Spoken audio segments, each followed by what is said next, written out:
Welcome to Heart Over Gold, the channel where love, kindness, and humanity shine brighter than any fortune. In today's story, Edward Carter had built his life on discipline, precision, and the quiet certainty of routine. A respected professor, a man of intellect, and a husband bound by appearances more than love. He never imagined temptation would come in the form of Isabella Marotha, bright, restless young woman who walked into his classroom one September morning. What began as late-night study sessions and whispered conversations soon unraveled into something far more dangerous. Years later, when the truth of their hidden passion emerged in the form of twin boys Liam and Gabriel, the delicate balance Edward had fought to preserve collapsed, with his wife Claire's suspicions mounting and Isabella caught between love and fear. The lives of everyone around them spun into a story of desire, betrayal, and the consequences of crossing lines that should never have been touched. Don't forget to like, subscribe, and share your thoughts in the comments, and keep up with our latest stories. Prepare yourself for a tale of unexpected passion that may stir your heart. Share in the comments where you're watching from. We'd love to have you join this moment. Hidden Desire Blackwood Manor loomed proudly atop the hill, its glass windows blazing with reflections of the fading sun. Inside, Lily Summers carried a polished tray of afternoon tea up the sweeping marble staircase. Every step was practiced and soundless. 3 years in this household had taught her to be unseen. In the study, Edward Thorne was buried in contracts that held the future of hundreds of workers. To the outside world, he was the Ice Emperor, calculated, merciless, emotionless. But Lily carried knowledge no one else did. Behind his cold green eyes lived a man fractured by wounds that had never healed, most of all, his mother's abandonment when he was only 8. "Your tea, Mr. Thorne," Lily whispered, placing the tray gently on his desk. Edward glanced up, and for an instant his guard slipped. His gaze lingered on Lily's face, her neatly tied dark hair, the nervous way she bit her lip. "Lily," his voice was rougher than he intended. "Yes, sir." Closed the door. The establishment was facing serious production issues, and he needed to decide whether it was worth maintaining operations or closing permanently, laying off 200 employees. "Mr. Thorne, it's almost 9 o'clock, said his assistant, Mark. "The factory director is waiting." Edward adjusted his tie and picked up his jacket. He had slept poorly, disturbed by strange dreams, where a child with green eyes called him Daddy. He woke up with a strange feeling, as if something important was about to happen. The factory was on the road connecting Springfield to Cedar Falls. During theatre meeting with the directors, Edward analyzed numbers, listened to reports, and made decisions that would affect hundreds of lives. But his mind was strangely restless.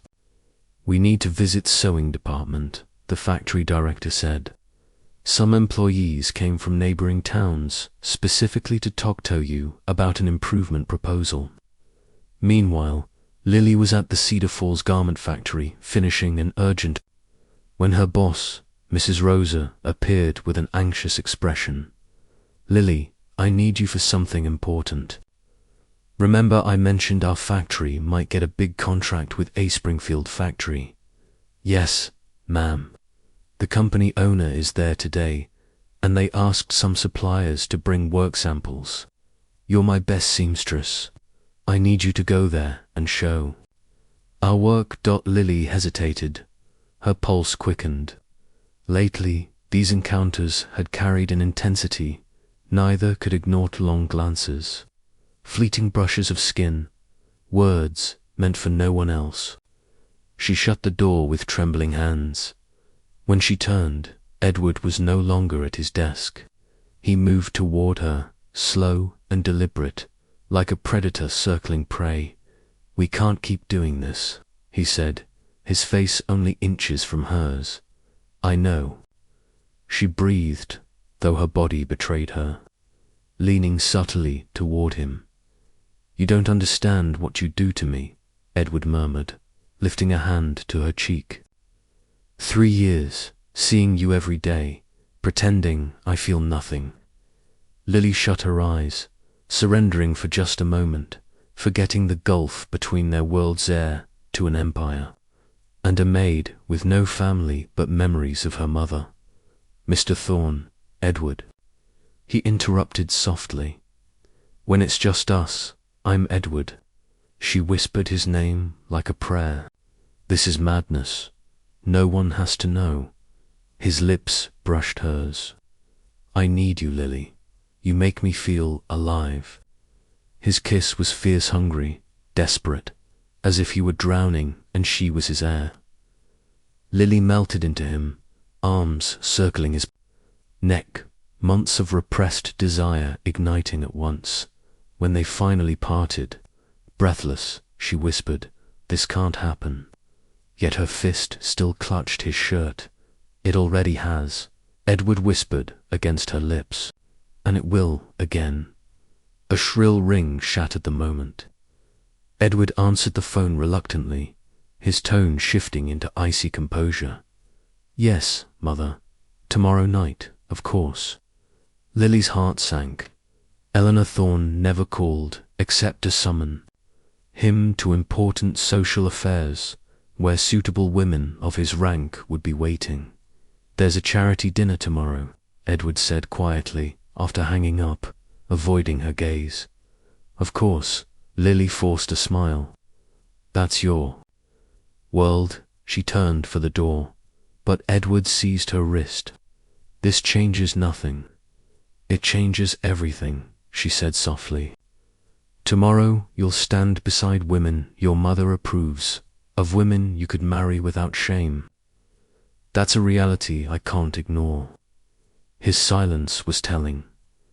"Good night, Mr. Thorne," she whispered before slipping out, leaving him alone with the bitter weight of truth. "Strange," he murmured to himself. "Why did I think of her?" In the past 5 years, Edward had tried not to think of Lily. He had burned the photos he had of her, donated all the gifts he had bought but never given, and avoided at any place that could bring back memories. But sometimes, like she appeared in his mind without warning, bringing with her a familiar ache. That night, during dinner with Isabella, Edward was more distant than usual. "Edward, you haven't even touched your food," Isabella complained. "I'm noteworthy hungry. You've been acting strange for weeks." "What's going on?" Edward looked at her, beautiful, well-dressed, talking about wedding preparations with an excitement he couldn't share. She was a good woman. Truly, she would be a suitable wife, a responsible mother. Tough children they would eventually have. "But Isabella, do you love me?" He asked it suddenly. What a strange question. "Of course I do. Why are you asking that? And why do you love me?" Isabella seemed uncomfortable with the depth of the question. "Well, you're smart, successful, handsome. We're perfect for each other. Our families, yes, or families," Edward interrupted. "What if I wasn't rich? If I wasn't a thorn, would you still love me, Edward? What is this conversation? You're being ridiculous." But Edward wasn't being ridiculous. For the first time in years, he was trying to understand the difference between convenience and true love. With Lily, he had felt something he could never explain, a connection that went beyond logic, beyond social conveniences. She loved him, not for what he had, but for who he was. And he had let her slip away, a prince in a distant castle. That same night in Cedar Falls, Lily put Liam to sleep. The boy had asked, and he did every night for her to tell the story of the prince who lived in a distant castle. "Mummy, When will I meet my daddy? Liam asked, holding her hand tightly. Someday, my love, when the time is right. Will he like me? He will love you very much, Liam. Impossible not to love O. After the boy fell asleep, Lily went to the closet and took out a small shoe box where she kept her most precious memories. Inside was Edward's photo, yellowed with time, the pregnancy test she had saved, and the letter she had written to herself the day she left Willow Creek. She opened the letter and reread the words she had written 5 years earlier. If one day you are reading this, it's because our son is asking about his father. Edward Thorne is a good man, just lost in a world that doesn't allow him to be happy. I loved him more than anything in life, but I couldn't be through it that would drag him down. Maybe one day, when Liam is older, I'll find their courage to tell him the truth. Until then, I will love them both in silence. Lily closed the letter and looked at Edward's photo. Would he be married now? Would he have other children? Would he be happy? What she didn't know was that exact moment, Edward was in his room, in Willow Creek, looking out through window, and wondering where the only woman he had truly loved was, and if somewhere she sometimes thought of him, too. Fate, however, was preparing a meeting that would change everything, because the next day, Edward would receive a phone call that would force him to travel inland to solve a problem at a factory of a company he had recently acquired, a factory that was only 15 miles from Cedar Falls. Do you think Liam will ever meet his father? What role do you think fate will play in bringing them together? Share your thoughts below and subscribe to see how this story unfolds. An unavoidable collision Tuesday morning began like any other for Lily. She woke up at 5:30, prepared breakfast for Liam, got him ready for school, and headed to the garment factory where she worked. There was nothing to indicate that this would be the day that would change her life forever. Edward had arrived in Springfield the night before to solve problems at the textile factory his company had acquired. She avoided leaving Cedar Falls whenever possible, especially for larger cities where there was a greater chance of running into someone from her past. But Mrs. Rosa was counting on her, and the contract could mean more work and better pay. Of course, Mrs. Rosa, when do I need to go now? The driver is waiting outside. An hour later, Lily was at the Springfield factory, nervous and uncomfortable in an environment so different from her small world. She carried a folder with the best pieces she had sewn, waiting in a meeting room along with other suppliers. Edward was in the production sector when Mark approached. Mr. Thorne, the specialized editorial suppliers have arrived. Would you like to see their work before we make final decisions? Of course, let's see what they have to offer. They walked towards the meeting room. Edward was reviewing some papers when he entered the room without looking up immediately. He was talking to Mark about production costs when a familiar voice made his heart stop. Good morning, I'm Lily Evans from Cedar Falls Fashions. I've brought some samples of our work. Edward slowly looked up as if in a dream, and there she was Lily. After 5 years, 5 months, and 16 days, he had counted everyone. She was there just 10 feet away. She had changed.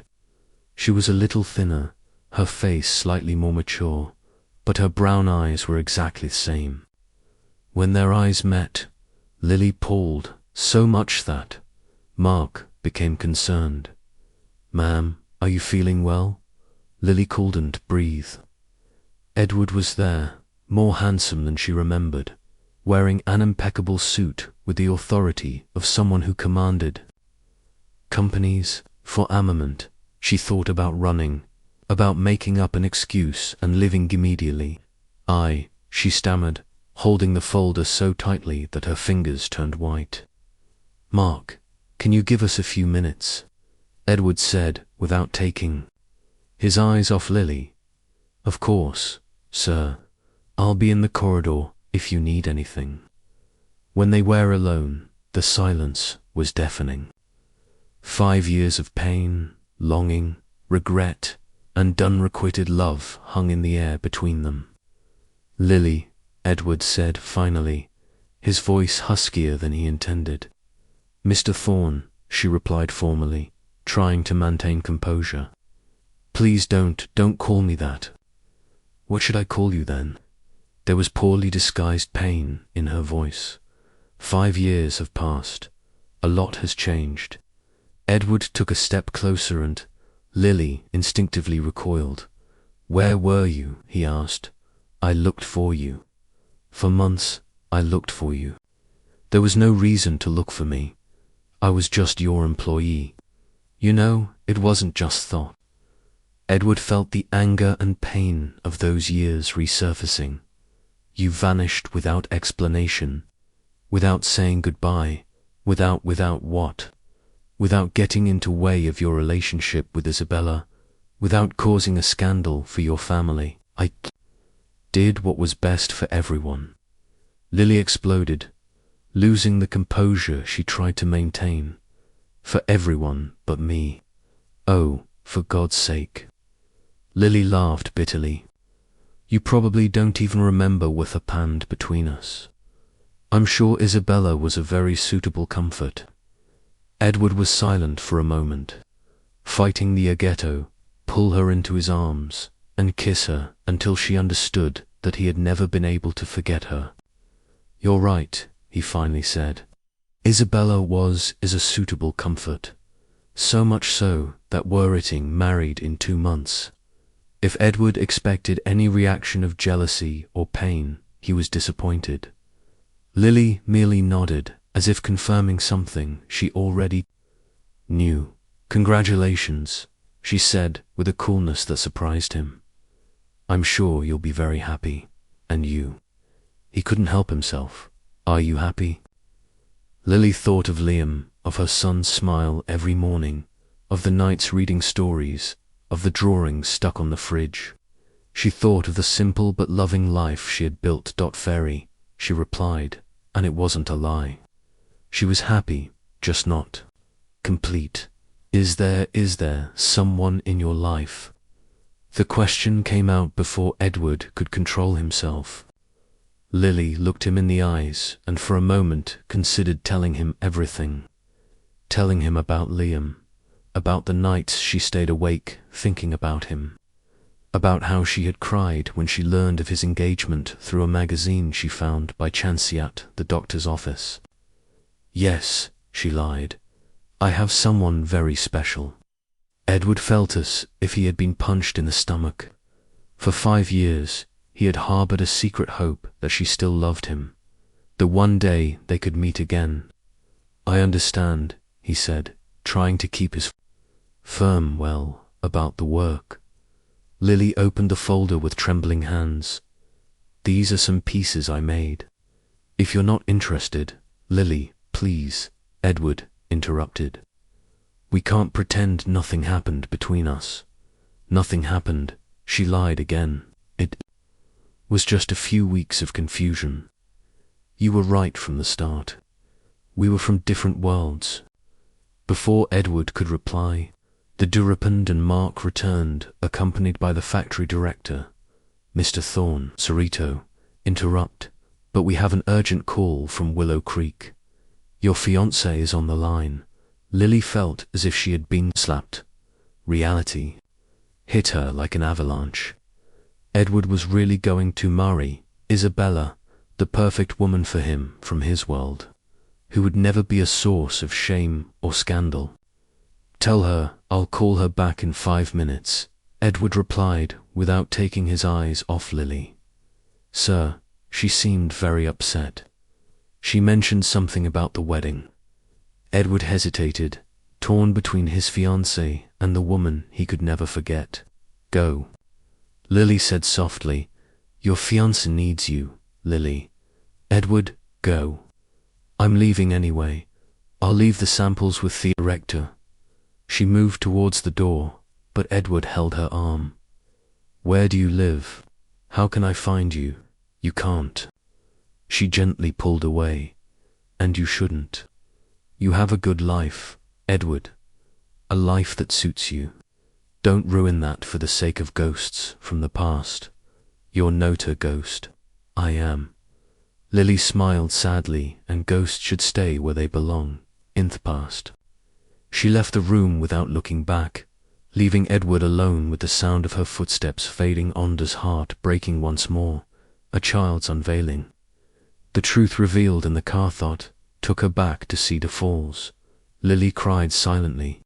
Seeing Edward again had awakened all the feelings she had tried to bury. But it had also confirmed her decision from 5 years ago. They truly were from different worlds. And now there was Liam to protect. When she arrived home, she found her son playing in the garden with Carmen. Mummy, Liam ran to her. You took so long. I missed you.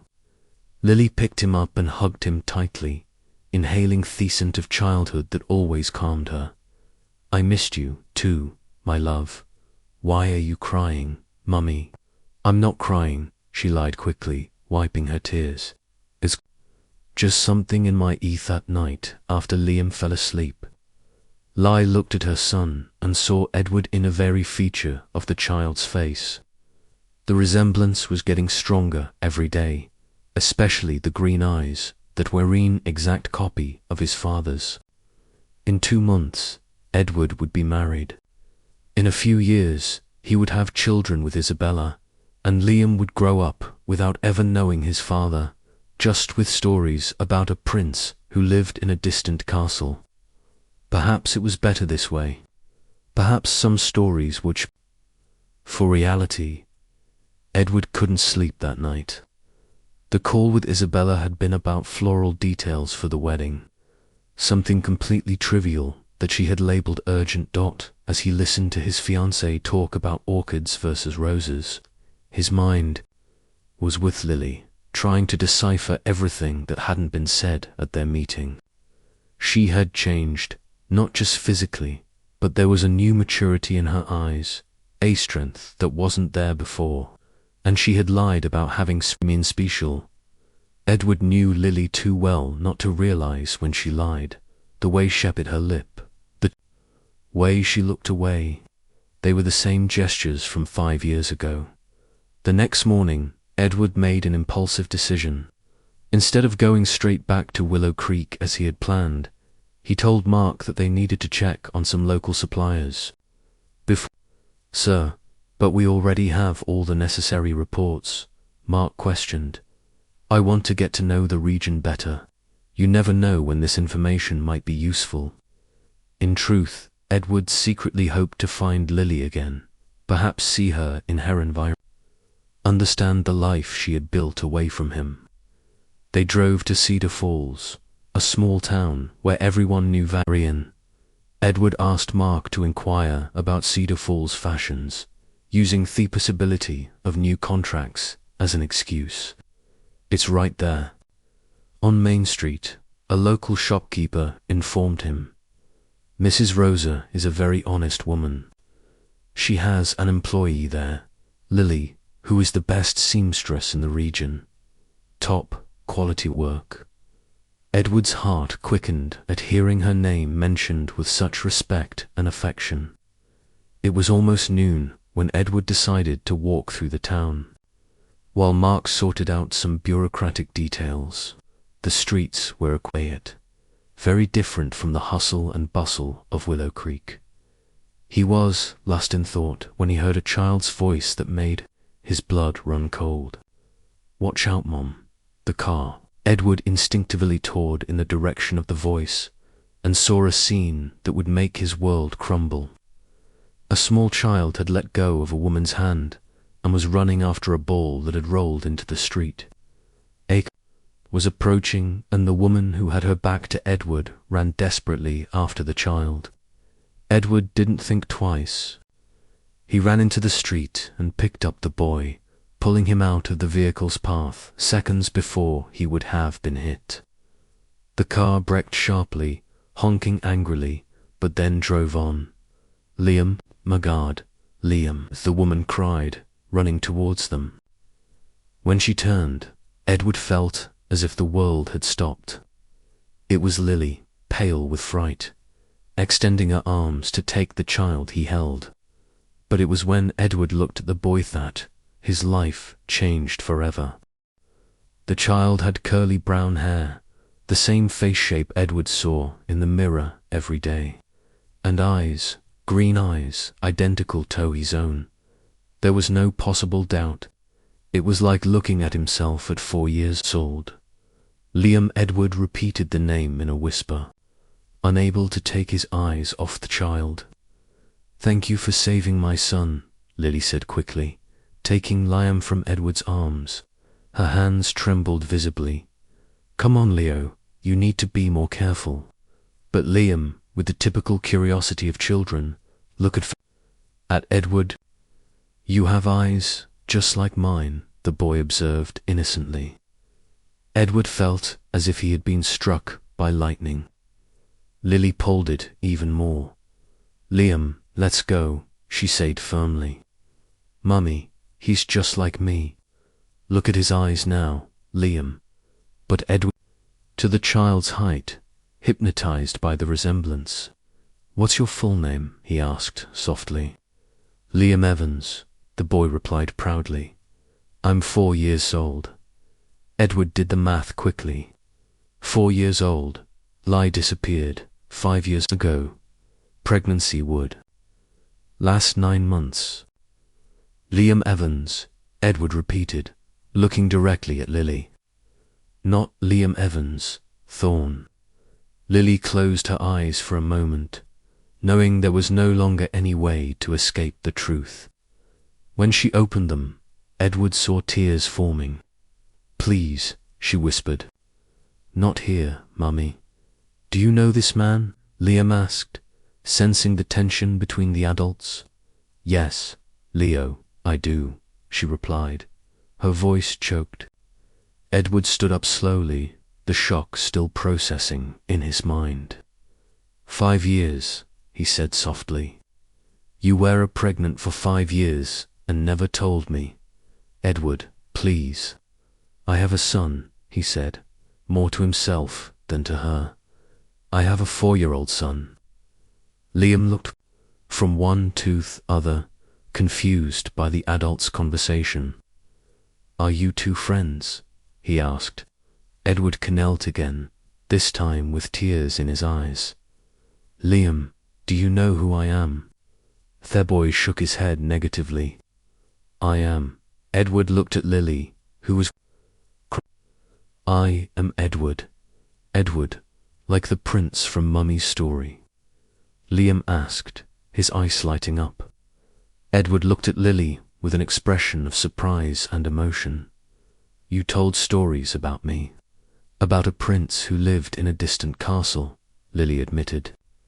Through tears, Liam puts pieces together with the simple logic of a child. "You're my daddy," he hissed, his green eyes sparkling with expectation. Edward couldn't speak. Hedges nodded, and Liam threw himself into his arms with the naturalness of someone who had always known that moment would come. "I knew it," Liam shouted, hugging Word tightly. "I knew you would come for me." Edward embraced his son with an emotion so intense it physically hurt. All the years of emptiness, of coldness, of living on autopilot made sense now. He had been created for that moment, for that unconditional and instantaneous love. "Why didn't you tell me?" he asked Lily over Liam's head. "Because you were building a new life. Because I didn't want to be an obligation." "An obligation?" Edward stood up, still holding Liam. "He's my son, Lily. My blood, my responsibility, your social ruin," she compulsively. "A bastard child with a housekeeper. Your mother would die of heartbreak. Isabella would cancel fruiting and you would be an outcast in high society. Do you think I care about that? You should care. It's your life, Edward. Liam, still in his father's arms, looked from one to the other with concern. Are you fighting? He asked in a small voice. Edward and Lily looked at each other, realizing they were arguing in front of the child. No, my love, Lily said softly. Daddy and Mummy are just talking about grown-up things. Daddy's leaving again, Liam asked, clinging to Edward's neck. The child's innocent question hit Edward like a dagger. His son had grown up without him, without knowing if he would ever have a present father. Never again, Edward promised, looking into the boy's eyes. I will never leave without you again. Edward, you can't make promises you won't be able to keep. Lily intervened, who said, I won't be able to keep them. Your life fine, Willow Creek. Your wedding, Isabella. Hearing Isabella's name, Edward felt as if he had woken from a dream. Isabella, the wedding in 2 months. The perfectly planned life that was about to completely implode. Daddy, who is Isabella? Liam asked with the acute hearing of children. Edward looked at his son, then at Lily, and made the most important decision of his life. Isabella is a friend of Mummy's. Butcher's, not important anymore, he said simply. Lily looked at him, shocked. Edward, you can't just go. I can, and I will. He interrupted her. Liam, do ya want to see where Daddy works? Can I? The boy asked, excited. Of course, but first, we need to talk to Mummy about many important things. Lily knew there was no turning back now. The secret Shayhood, kept for 5 years, was exposed, and the consequences would be immeasurable. But when she saw the radiant smile on Liam's face, and he was in his father's arms, she knew that perhaps, just perhaps, it had been worth keeping that secret until the right moment. Now it remained to be seen if Edward was truly willing to give up everything he had built for a son he barely knew, and a woman he had spent 5 years trying to forget. Will Edward truly give up everything for Lily and Liam? What do you predict will happen with Isabella and Eleanor? Comment your theories below. A simple home, a complicated dress. Carmen's house was small but welcoming, with flowers on the window and the smell of coffee always in the air. Edward had never been in such a simple place, but at that moment, sitting in the modest living room with his son in his lap, he felt more at home than he had ever felt in Blackwood Manor. Liam wouldn't stop talking, telling stories about school, friends, the drawings he made for Mummy. Every word, every gesture from the child was a painful revelation of everything Edward had lost. Daddy, are you going to live here with us?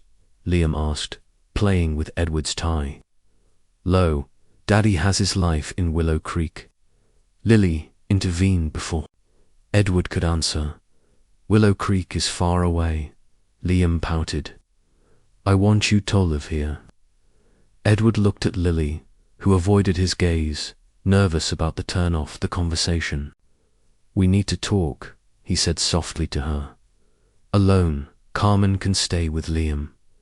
Lily reluctantly agreed. They went out to the small backyard where a few chickens pecked among the plants. The contrast with Edward's world couldn't have been greater, but, strangely, he felt good there. 5 years, Lily, Edward began, his voice laden with contained emotion. 5 years when I could have been his father, and ruined your life in Theparaces, she retorted. Edward, be honest with me. If I had shown up pregnant 5 years ago, what would you have done? Edward opened his mouth to protest, but closed it again. She was right. 5 years ago, he was different. Younger, more concerned with appearances, more submissive to familiar. I don't know, he admitted. But I should have had their chance to choose. And what if you had chosen Isabella? If you had sent me away, Liam would have grown up knowing his father rejected him. At least this way he grew up believing in a beautiful dream. A dream you created by telling stories about me, Edward added. About what you could have been if you were free to choose, Lily corrected. The prince in the stories didn't have a controlling mother, didn't have social expectations, didn't have a perfect fiancé waiting for him. Edward ran a hand through his hair, frustrated. And now, what do we do now? You go back to your life. I continue with mine. Maybe you can visit Liam sometimes. Visit. Edward stared at her in disbelief. Lily, he's my son. I'm not going to be a weekend dad. Then what do you suggest? That I go back to Willow Creek to be your mistress while you're married to Isabella? I'm not going to marry Isabella. The words came out before Edward could think. But when he said them, he realized it was true. He couldn't. Not after discovering he had a son. Not after finding Lily again. Edward, don't be ridiculous. You're emotional now.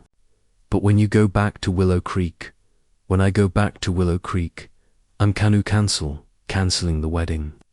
Lily fell silent, studying his face. And your mother, your family, your reputation toll with them, Edward said with a V that surprised them both. Before Lily could respond, Edward's phone rang. It was Mark. Mr. Thorne, sorry to bother you, but your fiancée has called several times. She said, it's urgent and she needs to speak with you immediately. Edward looked at Liam, HAOAs playing on the floor with some toy cars, and at Lily, who watched everything with a mix of anxiety and resignation. Mother, I need to tell you something important. What could be more important than your wedding? I have a son, Edward said simply. The silence on the other end of the line was deafening. What do you mean you have a son? A 4-year-old son with a woman I love. Edward, what kind of bad joke is this? It's not a joke, Mother, and I'm not marrying Isabella. Have you gone mad? Where? Are you saying this from Cedar Falls in rural Pennsylvania? What, Edward? You come home right now. We'll talk about all this madness. It's not madness, Mother. For the first time in me life, I know exactly what I want. Edward hung up the phone under Lily's worried gaze. Your mother isn't happy, she observed. My mother is never happy when she can't control my life. And Isabella, Edward sighed. Isabella deserves to know the truth, but it won't change anything. I can't marry her, knowing I love you and that I have a son with you.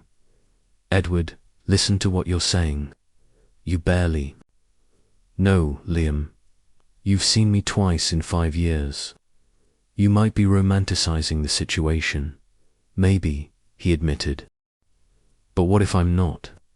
What if this is my chance to be truly happy, to have a real family? Before Lily could respond, Liam ran to them. Daddy, are you staying for dinner too? Edward looked at Lily and then at his son. If Mummy lets me, please. Mummy, please, Liam begged. Lily looked at the two of them, father and son, with these green eyes and the same hopeful expression, and she knew she was losing the battle. She had fought with herself for 5 years. All right, she agreed. But tomorrow you go back to Willow Creek and sort out your life. Deal, Edward said. But in his heart, he already knew that sorting out his life meant something completely different from what Lily imagined. Amethyst. Unexpected acceptance. That night after Liam fell asleep, Edward and Lily sat in the small backyard under the starry sky. Was the first time in years Edward had truly looked at the stars. "It's beautiful here," he commented. "It's simple, but it is our home, our mine in Leo's, and mine, too, if you'll have me." Lily looked at him and for a moment allowed herself to dream of Thebes' ability. Edward there every day. Liam growing up with a present father, a real family. But then she remembered reality. Edward was a thorn. She was a seamstress. Their world wouldn't allow such a union. "Edward, be realistic. This could never work." "Why not?" "Because you are you and Eom. Because your family would never accept me. Because you would end up regretting it." What if I was willing to take that risk? What if I wasn't? Her question hung in the air, heavy and painful. Edward realized that despite everything, Lily was still afraid. Afraid of getting hurt again. Afraid of not being enough. Afraid that love wouldn't be enough to overcome all the differences. He wanted to promise that it would be different, that love would conquer all. But he knew words wouldn't be enough. He would have to prove it through actions. And the first step would be to go back to Willow Creek and face the consequences of his decision. What neither of them expected was that Isabella wouldn't passively wait for explanations. Furious at Edward's disappearance, she had decided to go after him personally, and at that exact moment, she was on her way to Cedar Falls, determined to bring her fiancé back, no matter the cost. The next morning, Edward woke up in Carmen's small guest room with a stranger sense of peace. For the first time in years, he had slept without disturbing dreams, without the constant anxiety that accompanied him in Willow Creek. The sound of Liam playing in the backyard fully awakened him, and he got up with a genuine smile on his face. When he went down to the kitchen, he found Lily preparing breakfast. She was different from the elegant woman he had known 5 years ago. Her hair tied in a simple ponytail, wearing a basic blouse-seamed jeans. But to Edward, she had never been more beautiful. "Good morning," Hess said softly. "Good morning," she replied, without looking at him, focused on buttering the bread. Liam already had breakfast. "He goes to school in 15 minutes. Can I take him? Edward, please. I promised him yesterday." Lily sighed, knowing she couldn't deny her son that joy. "All right, but then you go back to Willow Creek." At that moment, Liam ran into the kitchen, already dressed in his school uniform. "Daddy, you're still here." He threw himself into Edward's arms. "Of course I am. I promised to Takeo to school, remember? I'm going to tell all my friends that my daddy brought me," Liam said excitedly. During the walk to school, Liam chatted about teachers, friends, activities he liked best. Edward absorbed every word, every detail of his son's life that he had missed, every detail of his daddy, "Are you coming back tonight?" Liam asked when they arrived at school. Edward looked at Lily, who had accompanied the walk in silence. "I need to sort some things out in Willow Creek first. Button, you'll come back."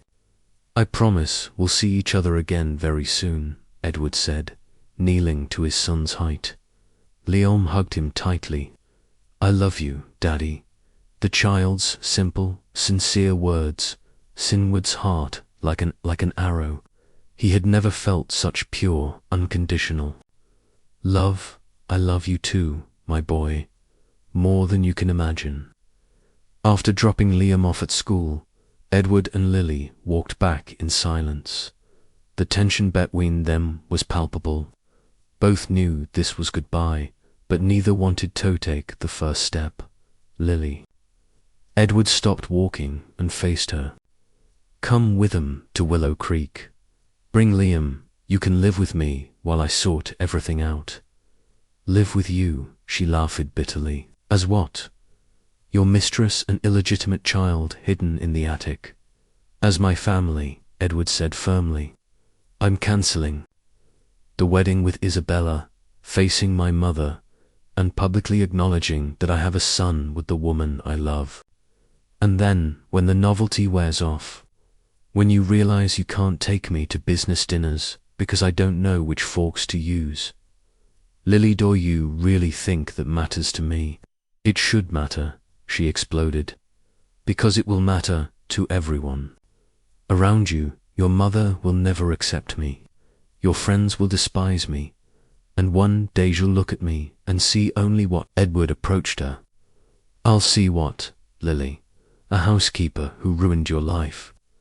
Edward held her shoulders, forcing her to look into his eyes. You saved my life. Before you, I was just a machina programmed to make money and fulfill expectations. You taught me to feel, to love, to be human. Forgive me, Edward. I know I'm asking a lot.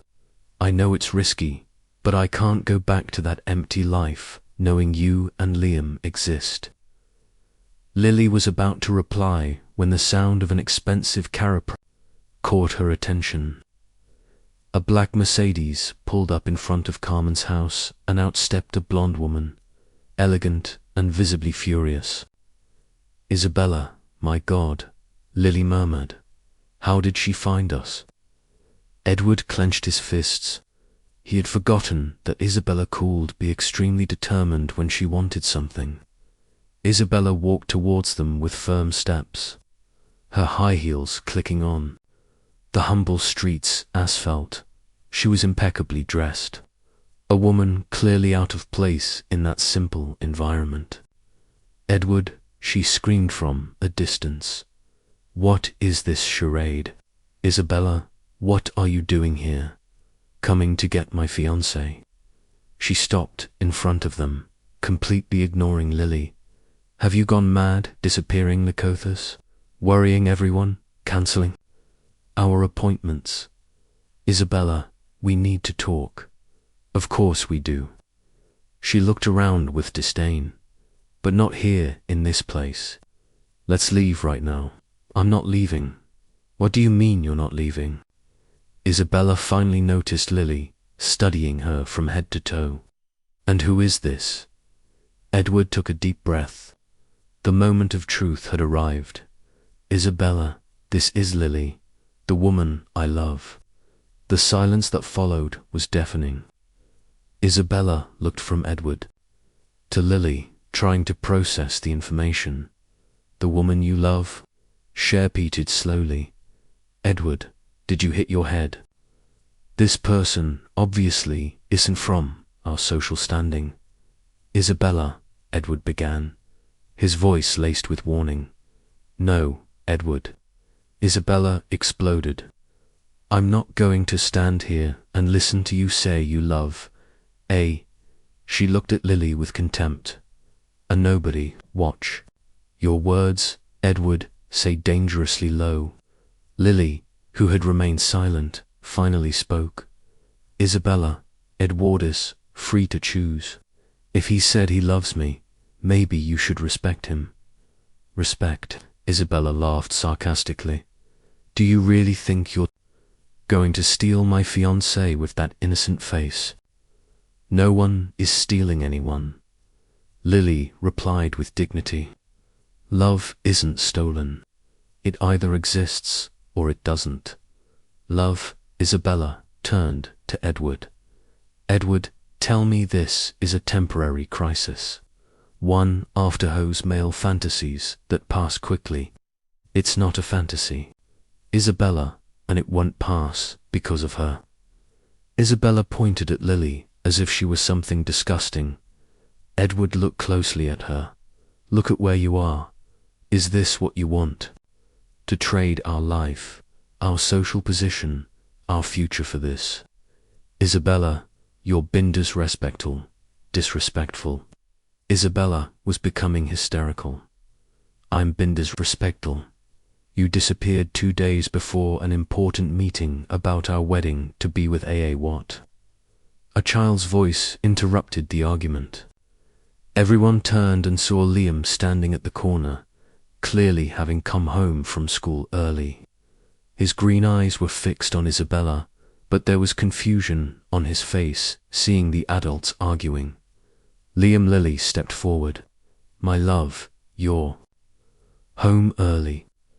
"The teacher cannelled the last class," he said, but his eyes never left Isabella. Then, with the brutal honesty of children, he asked, "Who's the angry lady?" Isabella looked at the child, and her eyes widened. Even a blind person could see the resemblance between Liam and Edward. "Edward," she said slowly, "this child, he has your eyes. Isabella, is this child yours?" Isabella's voice was getting shriller with each word. Edward looked at Liam, who watched them with curiosity and made the bravastation of his life. "Yes," he said clearly. "Liam is my son." Isabella staggered, as if she had been slapped. "Your son? How long have you had a son?" "He's 4 years old." 4 years old. Isabella quickly did the math. "That means, when we started dating, I didn't know he existed," Edward said quickly. "Lily never told me." Isabella turned to Lily with murderous fury. You hid his son, and now you show up to destroy our wedding." "I didn't come after anyone," Lily replied. Calmly, Edward found me. "Liar, you planned all this." "Isabella, stop." Edward placed himself between the two women, but Isabella was beyond reason. 5 years of a relationship, months of wedding preparations. Her entire planned life was crumbling bess of a simple woman from the countryside and her son. "You choose," she said to Edward, her voice trembling with rage. "Either them or me, but I won't share you with anyone. There's nothing to choose." Edward replied softly, "Isabella, I'm sorry, but I can marry you because of her. Because of a housekeeper and a bastard child." Theward bastard, referring to Liam Maid, Edward C. read. "Get out of here," hissed, his voice dangerously low.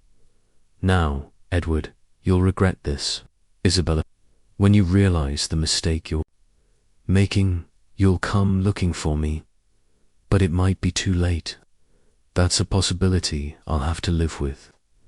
Isabella looked one last time at Lily, then at Liam, and finally at Edward. "You lost the chance to have everything. I hope she's worth it." "She is," Edward said, without hesitation. Isabella got into the car and drove off at high speed, leaving a cloud of dust and the smell of burning tires. Liam, who had watched everything in silence, approached Edward. "Daddy, the angry lady, didn't like me." Edward knelt and hugged his son. "It has nothing to do with you, my boy. Sometimes adults get sad when things change. But you're not leaving because of her, are you?" Edward looked at Lily, who was pale and visibly shaken. "No, Leo, I'm not leaving." But even as he made that promise to Hisson, Edward knew the storm was just beginning. Isabella wouldn't give up easily, and his family still knew nothing. The war for his happiness was just beginning. What an explosive encounter. How do you think Edward's mother, Eleanor, will react to all this? Do you think she accepts Liam?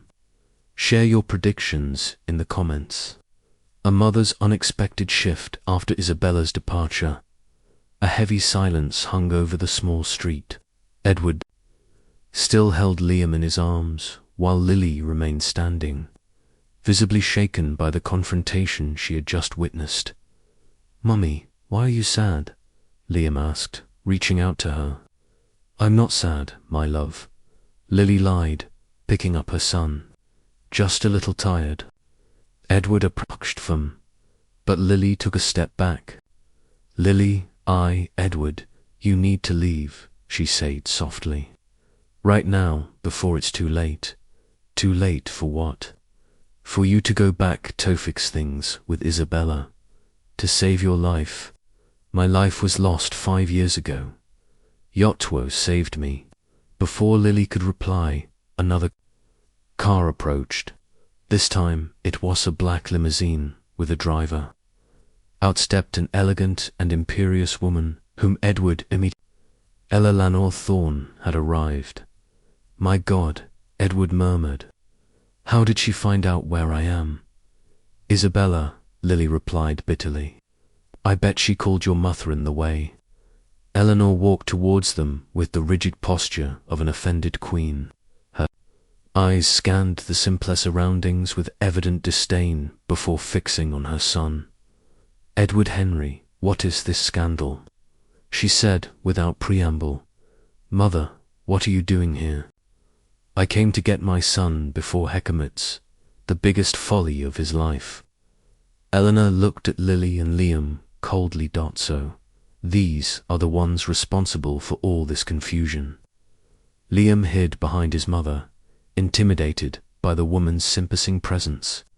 "Mother, don't talk like that in front of the child." "Child," Eleanor laughed sarcastically. "Do you really believe this boy is your son?" "Edward, for God's sake, any desperate woman could invent a story like that to take advantage of you." The accusation made Lily turn pale.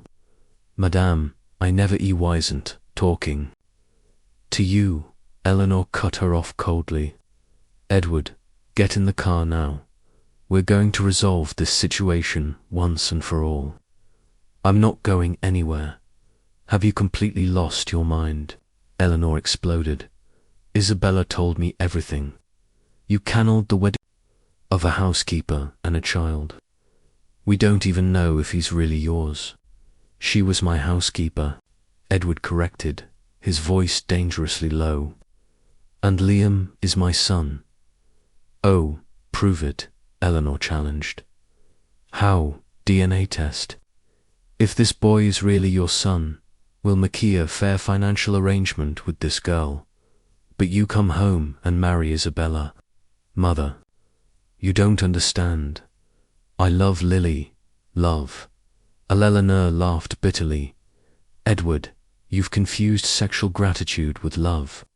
This woman was clever.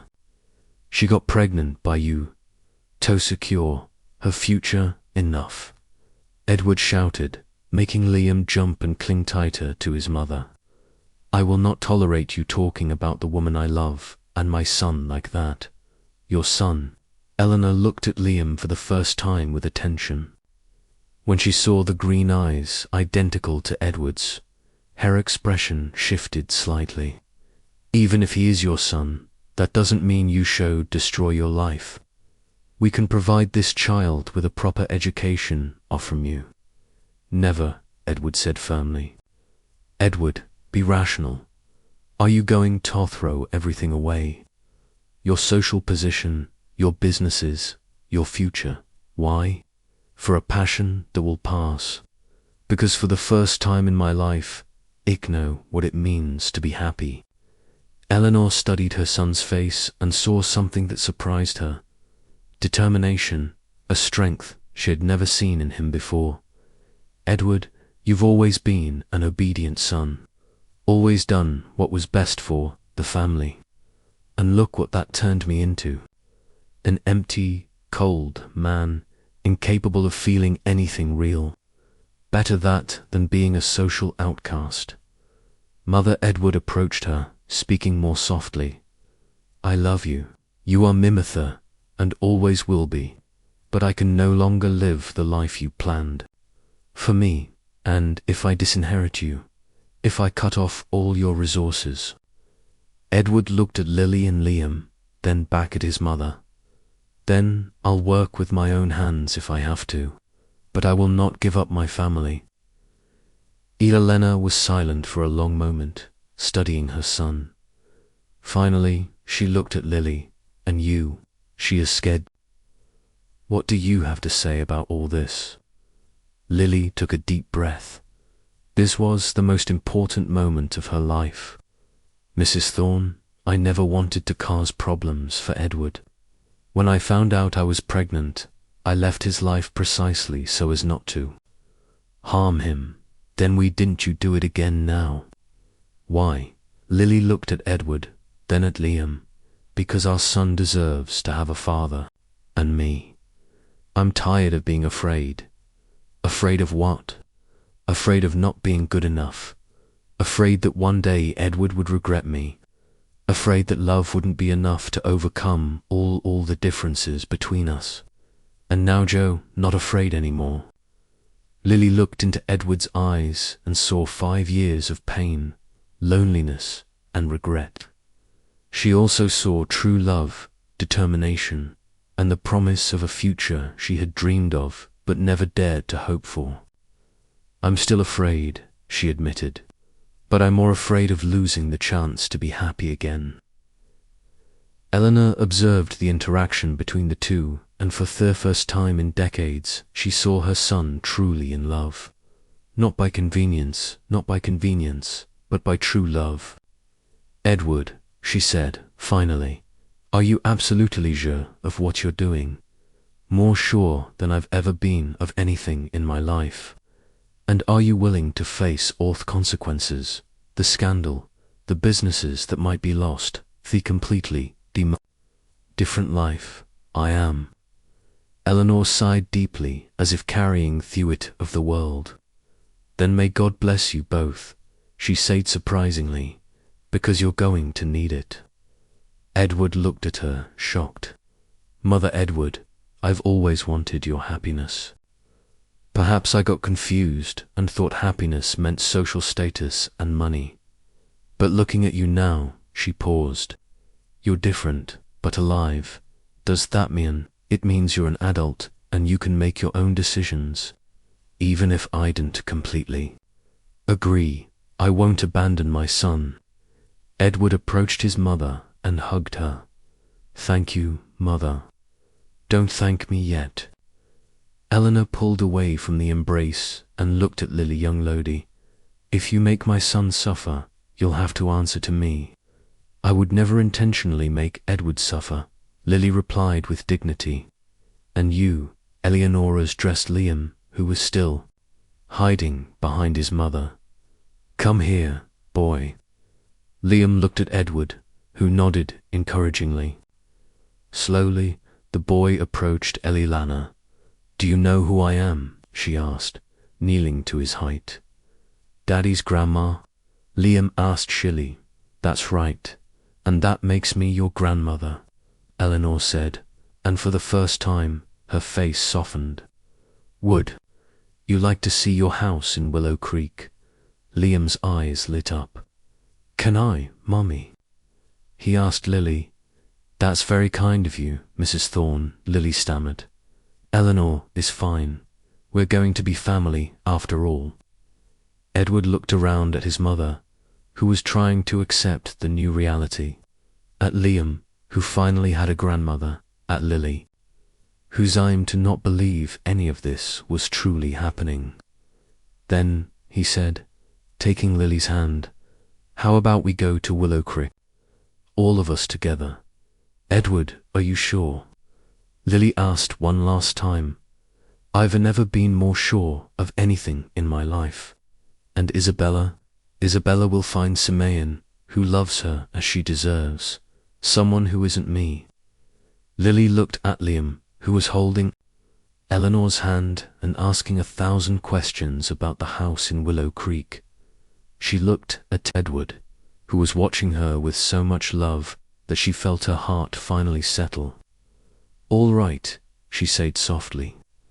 Let's go to Willow Creek. Edward kissed her right there in front of his mother, his son, and the whole street. It was a kiss of promise, of a new beginning, of love that had withstood 5 years of separation and had finally triumphed. When they broke apart, Liam clapped. Daddy and Mummy kissed just like in the movies. Better than in the movies, Edward said, hugging them both. Because this is real. That afternoon, they packed their bags. There wasn't much to take. A few clothes, Liam's drawings, the yellowed photo Lily had kept for 5 years. But they were taking the most important thing, a family reunited after a long time apart. When the limousine departed from Cedar Falls, Liam was on Edward's lap, telling stories to his grandmother, while Lily watched the town that had been her refuge fade away through the window. She felt no sadness, only gratitude for having found the courage to accept the happiness life was offering. Edward held her hand. "No regrets?" he asked softly. "About what?" "About keeping the secret for so long." Lily looked at Liam, who was laughing at something Eleanor had said, and then at Edward. "No," she said, "because if I had told you earlier, maybe you wouldn't have been ready. Maybe we wouldn't have been ready. Sometimes things happen at the right time, even when it seems too late." "Do you think we'll make it?" he asked, with all the differences, all the difficulties. "I think," Lily smiled, "that true love always finds a way." And as the limousine sped towards Willow Creek, towards an uncertain but possibility-filled future, Edward knew he had made the right decision. For the first time in his life, he was going to a real home, not to an empty mansion, but to where his family was. The boy with the green eyes had finally found his father. The woman who had loved in silence for 5 years had found her courage. And the man who thought he was condemned to eternal coldness had discovered that his heart still knew how to love. Not everything would be easy. There would be obstacles, judgments, difficult moments, but they would face everything together as a true family. And that Edward knew was more valuable than any wealth or social status he might have lost. Love had finally won a lasting harmony. The wedding and beyond. The weeks leading up to the ceremony were a perfect reflection of Edward and Lily's relationship, a constant exercise in balancing different worlds. Edward, accustomed to delegating everything.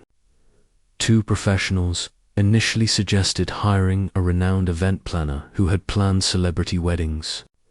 "That way, you won't have to worry about anything," he argued, showing her the professional's luxurious portfolio. Lily flipped through the material in silence, observing the extravagant decorations and ostentatious details.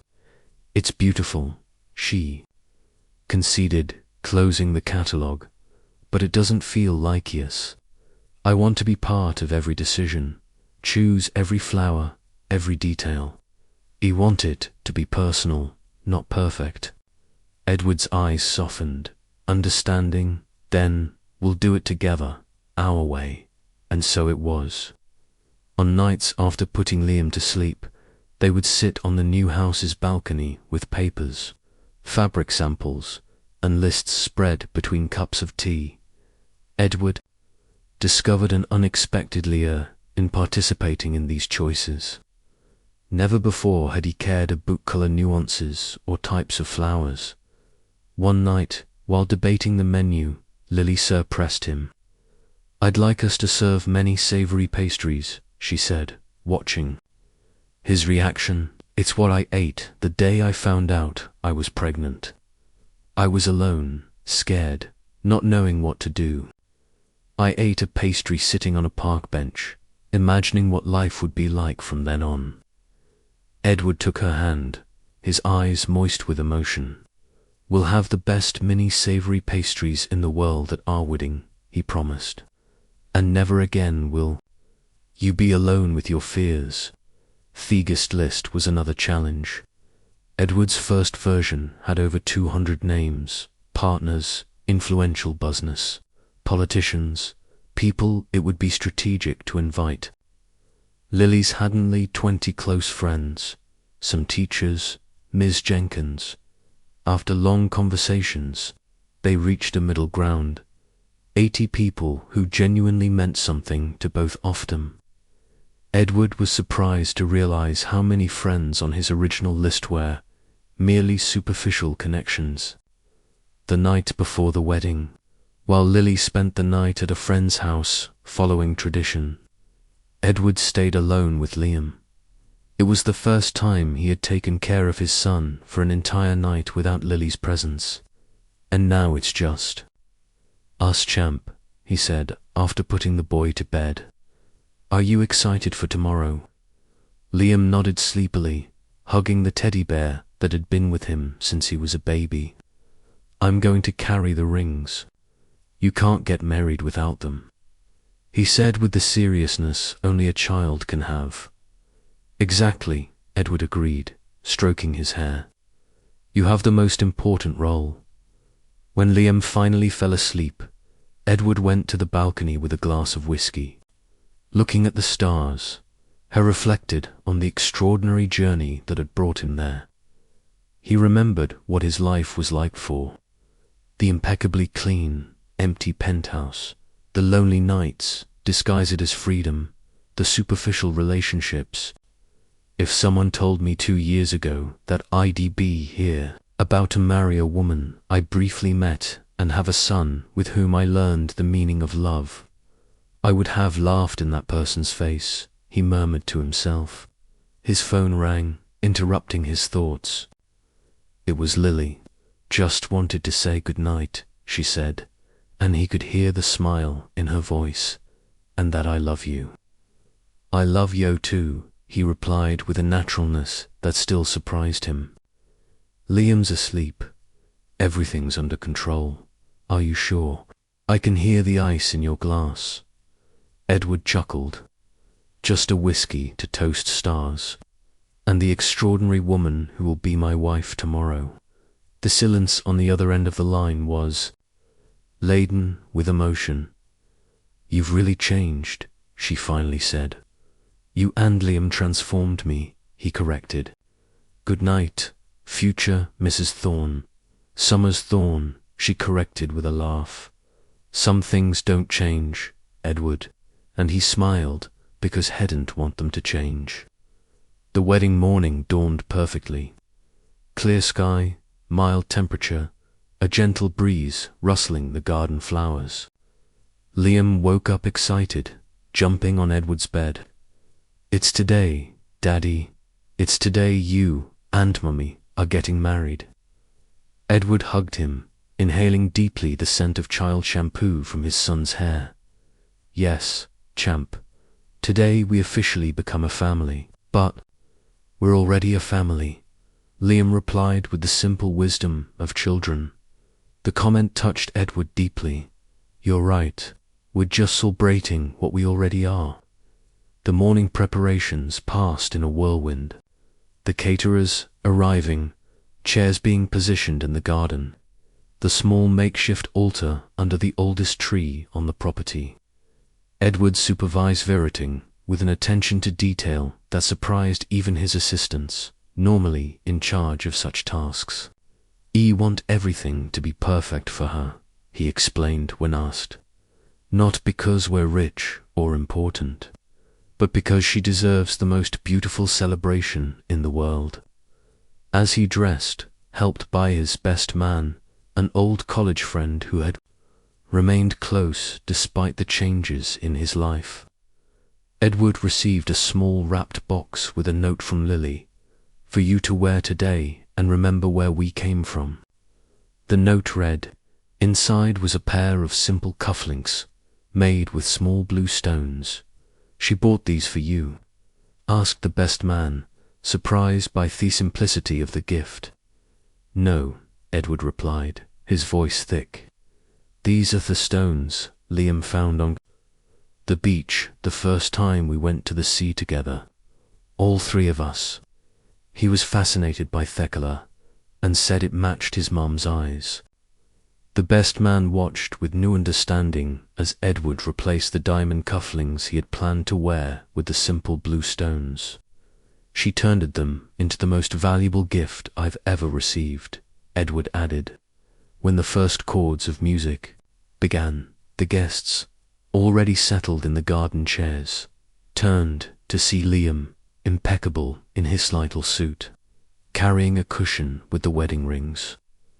The boy walked with absolute concentration, his tongue slightly out in a sign of effort not torn or trip.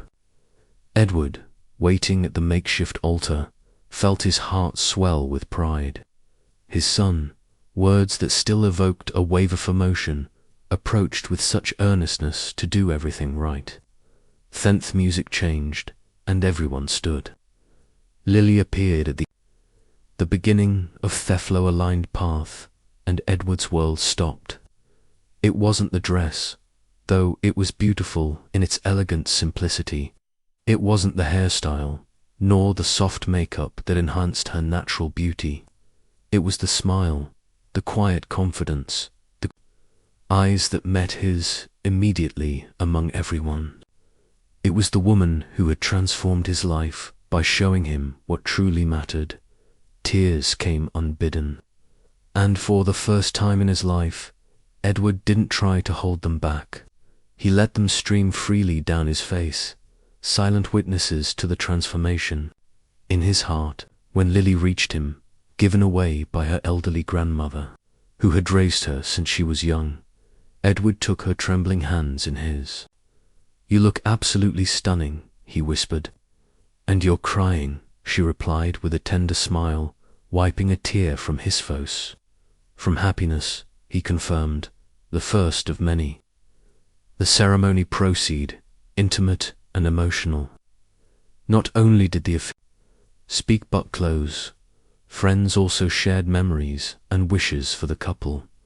Ms. Jenkins, visibly moved, recounted how she had seen love slowly blossom between them, day after day, coffee cup after coffee cup, until they could no longer deny what was before everyone's eyes. During the vows, Edward surprised everyone with his sincerity. "Lily, before you and Liam entered my life, I was a man rich in possessions, but poor in meaning. You taught me that true wealth is not what we own, but whom we love and how we love." I remember the day I sat for hours watching Liam sleep, marveling at every breath, every movement of his tiny fingers, realizing that nothing I had achieved until then compared to that moment of pure admiration. I promise every day to be the man you and our son deserve, to walk by your side through happy and difficult times, and to build a better world with you, not just for us, but for all the children we will touch through our projects. And above all, I promise never to forget that the greatest fortune I possess is here in the love we share. Lily's equally moving vows reflected the extraordinary journey they had traveled. "Edward, when I found out I was pregnant, I feared our son would grow up without knowing his father. The nights were long, full of uncertainties and fears. I remember talking to Liam, still in my womb, promising I would be strong for both of us, that he would never lack love. I never imagined fate would bring us together in the most unexpected way, and that I would find in you not only the loving father Liam deserves, but also the partner who completes my life. You entered our small world, and instead of imposing yours, you learned to create a new one with us. You showed me that it's possible to be strong and vulnerable at the same time, that we can build bridges between different worlds when love is true. I saw you learn to change diapers with the same dedication with which you close multi-million-dollar deals, and I watched your transformation with growing admiration. I promise to walk by your side, to be your partner, your friend, your comfort, and together to create a home where love, respect, and understanding are always our guides." During the exchange offerings, Liam, who was watching everything with his curious eyes, suddenly slipped away from Miss Jim Jenkins and ran to join his parents, hugging their legs. Instead of embarrassment, the moment brought emotional laughter from the guests and an impromptu family hug that became the most significant photo in their wedding album. "I guess someone doesn't want to be left out," the officiant commented with a gentle smile. "He will never be left out," Edward replied, bending down to pick up his son. We are here today because of him. And so, with Liam and Edward's arms, they completed the exchange of rings and were declared husband and wife. The kiss that sealed the union was interrupted by Liam's little voice. Now we're The guests erupted in applause and laughter as Lily and Edward exchanged glances of pure happiness. Yes, they were a family. Not just from that moment on, but from the instant their paths crossed, guided by a small life that had begun even before. They knew they could be a family. At the small reception that followed in Garden, decorated with soft lights and round tables under the shade of the trees, Edward surprised Lily with an announcement. To celebrate our wedding, the Liam Olsen Thorn Educational Foundation is officially launching a scholarship program for single mothers who wish to complete their studies, because everyone deserves a second chance, just as life gave us. Lily, emotional, embraced her and her husband, recognizing in the gesture not only generosity, but a deep understanding of her own journey. 20 full scholarships per year, he continued, covering not only tuition, but also textbooks, transportation, and most importantly, childcare for their children during school hours. One of the guests, an important local businessman, immediately stood up. "Count me in to fund 5 more scholarships," he announced, inspired by the initiative. Before the night ended, the program had already tripled its initial reach, with other businessmen present committing to participate in the project. "See what you've done," Lily whispered to Edward as they danced their first waltz as a couple. "You're transforming not just our lives, but so many other families." "We're doing this," he corrected, gently twirling her. "You showed me the way, you just have the resources to expand it." As night fell completely, paper lanterns were lit throughout the garden, creating an almost magical atmosphere. Liam, exhausted but determined not to miss anything, fell asleep in Ms. Jenkins' lap, who watched the couple with maternal pride. "I've never seen 2 such different worlds meet so perfectly," she commented to her table neighbor. "It's as if each completes exactly what was missing in the other." When the guests began to leave, Edward and Lily remained hand in hand, receiving hugs and wishes for happiness. Liam was already sound asleep in his room under the care of Miss Jenkins, who had agreed to stay with him for a few days while the newlyweds enjoyed a brief honeymoon. "Are you sure he'll be okay without us?" Lily asked, stroking her sleeping son's hair when she checked on him one last time. "He'll be great," the older woman assured her. "Besides, every mother deserves a few days to herself, especially one who has worked as hard as you, my dear." Lily kissed her son's forehead and then hugged the woman who had become an essential part of their lives. "Thank you, Miss Jenkins, for everything. Go be happy, my child. You deserve it." The next morning, as they boarded a flight to a discreet private island, Lily's first trip on a private plane, she looked out at the ocean through the window. "I still feel like I'm in a dream," she confessed, watching the blue vastness below them. "As if at any moment I could wake up and be back in my small apartment, struggling to pay bills." Edward took her hand, caressing the new wedding band on her finger. "I also feel like I'm in a dream," he replied. "But my nightmare was different. It was waking up alone in an empty penthouse with all the money in the world and no one to share it with. No one who loved them for who I am, not for what I have." Lily turned to him, touching his face softly. Who would have thought that brief encounter at the inauguration would bring us here? Destiny, he replied, squeezing her hand, or perhaps simply love. The 5 days they spent on Thailand were a deep dive into each other without the distractions of routine, without daily responsibilities, just the pleasure of simply being together, rediscovering each other in this new light. They walked on the beach at sunset, telling childhood stories, revealing dreams they had never shared with anyone. Edward spoke about the pressure of buying sole heir to an empire, the constant fear of disappointing his late father. Lily shared the pain of losing her parents so young, the loneliness of her first years on her own. It's funny how I both knew loneliness in different forms, she reflected as they watched the stars on a particularly clear night. You surrounded by people, but without real connections. Me isolated by circumstances, but longing to belong.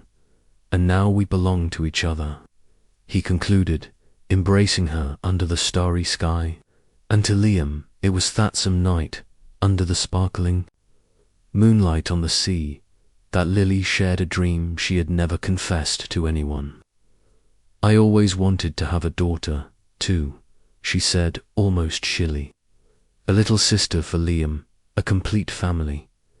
Edward's eyes sparkled with contained emotion.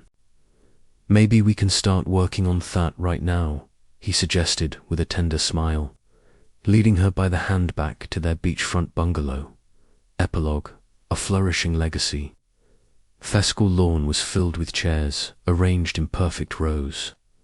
On the stagger set up under a huge tree, Liam, now 7 years old, nervously awaited Histon to receive his certificate from the first graduating class of the Blackwood Community School, the first of several educational projects Lily and Edward had developed. Together, the school was not just another educational institution. It was the materialization of a shared dream. Lily's social vision combined with Edward's resources and influence. It had started small with only 2 classrooms, but had grown rapidly, becoming a reference in the region for its innovative and inclusive pedagogy. Y. From the front row, Edward watched his son with undisguised pride. It wasn't just paternal pride for the intelligent and sensitive boy Liam had become, but also for everything they had built together as a family. Beside him, Lily held a 3-year-old girl, Grace, the newest member of the Summers Thorne family. Grace had her mother's blue eyes and her father's stubborn determination. From her first steps, she showed a strong personality that often made Liam, her protective older brother, roll his eyes with loving exasperation. "Daddy, look," Grace whispered, pointing to the stage. "Liam's going to get an award." "A certificate, darling," Lily gently corrected, "like the ones you get at ballet school." "A very important certicide," the girl emphasized, carefully pronouncing the new word. Edward smiled, marveling at children's ability to turn simple words into achievements. Watching his family, he felt that familiar wave of gratitude that had become a constant part of his life 0.5 years ago. Never could he have imagined he would be there about to celebrate another family accomplishment that had nothing to do with corporate acquisitions or new ventures. His company continued to prosper, certainly, but now it had purpose beyond profit. Each new project incorporated social and educational elements, inspired by the work of the foundation that bore his son's name. Edward had become known, not only as a successful businessman, but as an effective philanthropist, someone who used his resources to generate real impact. When Liam was finally called, he walked confidently to the center of the stage. Instead of just receiving his certificate and returning to his seat, he took the microphone, surprising everyone. "I want to thank my mom and dad," he said in his clear little voice. "They taught me that family isn't just about those born together, but who chooses to stay together. And I also want to thank them for building this school so all kids can learn, even if their families don't have much money." Liam paused, taking a deep breath, as Lily had taught him to control nervousness. "My mum told me that when she was little, Before my dad knew I existed, she wovery, scared she couldn't give me a good education. Now, thanks to them, many other mums don't have to have that fear. And that makes me want to help people when I grow up, just like them. There wasn't a dry eye in the audience when Liam finished his short, impromptu speech. Lily and Edward exchanged emotional glances, hands intertwined, while Grace tried to escape from her mother's lap to go hug her older brother. "He's so much like O," Edward whispered. "He has your heart," Lily replied, "and your eyes and your ability to make me cry with just a few words," he added, discreetly, wiping a tear. After the ceremony, while their children played on the school playground, Lily and Edward talked with other parents and teachers. The Liam Olson Thorne Educational Foundation had already inaugurated 3 similar schools in different underserved regions, each incorporating specific elements of local needs. "Your model is inspiring other entrepreneurs," one of the teachers commented. "Last week, Iga, a call from a group in the South wanting to learn about our methodology. It's the ripple effect we hoped for," Lily replied with satisfaction. "Quality. Education shouldn't be a privilege. Its hold be a right." Edward, watching his wife speak passionately about the project, felt that familiar tightening in his chest, a mix of admiration, respect, and deep love. Lily had blossomed in recent years, finding her purpose as the Foundation's educational director. Her work was nationally recognized, and recently she had been invited to participate in a governmental committee on inclusive education. "Daddy, Daddy." Grace's voice interrupted his thoughts. The girl ran toward him, her dark curls bouncing. "Liam showed me how to climb the highest jungle gym. Come see." Picking up his daughter, Edward hoisted her onto his shoulders. "Let's go, princess. But remember rule number 1. Safety first," she completed promptly. Already familiar with her father's mantra, Liam awaited them on the playground, proudly perched atop the structure. At 7 years old, Helready showed Edward's natural leadership combined with Lily's empathy, a combination that made teachers predict great things for his future. "Look, Daddy, from here you can see the whole school," he exclaimed enthusiastically. "I see, champ. Impressive." Edward placed Grace on the ground, carefully supervising as she tried to follow her brother. "Careful, Liam. Help your sister." Watching his children interact, Liam patiently extending his hand to guide Grace. The determined girl trying to reach him, Edward felt a profound contentment. This was his true inheritance, far more valuable than any corporate empire, compassionate, aware of their privileges, and determined to make a difference. Lily approached, hugging him around the waist as she also watched the children. "What are you thinking about?" she asked, noticing his contemplative expression. "How I never imagined I could be so happy," he replied simply. "How my definition of success has completely changed." She smiled, resting her head on his shoulder. "Mine too. Remember, I was afraid to accept your help at first. How determined I was to do everything alone." "You were fiercely independent," he agreed with a smile. "Still are, actually. But I learned that accepting help doesn't mean weakness. It means multiplying possibilities." At that moment, Liam called them over to see something. He had discovered a small bird's nest in a nearby tree. The 4 gathered, observing the chicks chirp for food. "Look, Grace, it's a family like ours," Liam explained with the seriousness of a teacher giving a lesson. "The mummy bird and the daddy bird take care of the baby birds. Together, they're happy." Grace asked with the curiosity typical of her age. "I think so," Liam replied thoughtfully. "They're together." Edward and Lily exchanged emotional glances over the children's heads. In those simple words, their son had captured the essence of what they had built together. A safe nest of love and mutual support where each member could grow and flourish. Later that day, back home, after the children were asleep, Edward found Lily in the office surveying some documents for the foundation's next school. "Shouldn't you be resting?" It was a busy day, he commented gently, massaging her tense shoulders. "Just finishing some details," she replied, leaning into his couch. "The inauguration is in 3 weeks."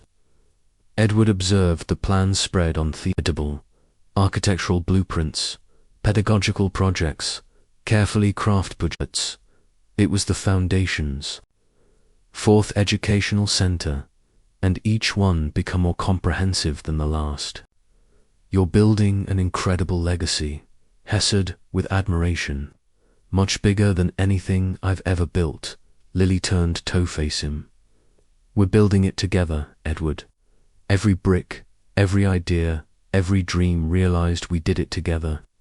He nodded, extending a hand to help her up. "Come, I want to show you something." He led her to the garden where the moonlight bathed the trees they had planted when they moved in. Under the largest one where they had married 5 years earlier, Edward had placed a small wooden bench with an engraved plaque. Lily approached it. "Read the inscription, be moonlight. To Lily, who taught me that true wealth is not in bank accounts, but in the hearts we touch. With all my love, today and always. Edward, happy 5th anniversary," he said softly. "It feels like yesterday," we promised to build a life together right here." Lily touched the plaque with her fingers, deeply moved. "The best decision I ever made," she whispered. They sat together on the bench, watching the starry sky, hands intertwined as on their first day. The path they had walked had been far from easy. They had their challenges, their arguments, moments of doubt. But every obstacle overcome only strengthened the bonds that united them. "You know what Liam asked me the other day?" Lily commented. "He wanted to know if I ever regretted being a single mother at the beginning. If it would have been easier if we had been together from the start. And what did you answer? That every path has its purpose. That year alone taught me strength I didn't know I possessed. And that perhaps we needed that time apart to truly value what we have now." Edward reflected on her words, recognizing the wisdom in them. "And you," she asked, "do you regret anything? Only not having known Liam from day one." He replied honestly, of having missed his first moments. "But maybe I wasn't ready to be the father he deserved if we had taken a different path." They fell silent for a few minutes, contemplating the stars and the journey that had brought them. There the gentle breeze rustled the leaves of the tree under which they had exchanged vows like a whisper of approval. "Sometimes I think about what would have happened if we hadn't met again at that school," Edward mused. "If fate hadn't conspired our favor, I would have." He didn't need to finish the sentence. Both knew he would have continued his life of material success, but forever adrift, unaware of the profound joy and purpose that awaited him. And Lily would have continued to be strong, resourceful, but perhaps carrying a quiet loneliness. And a child's green eyes had brought them together, and in their shared life they found a happiness that transcended the simple narrative of a rich man and a humble woman. It was a story of two souls, once adrift, finding their true north in each other, and in the family they built on a foundation of love, respect, and shared purpose.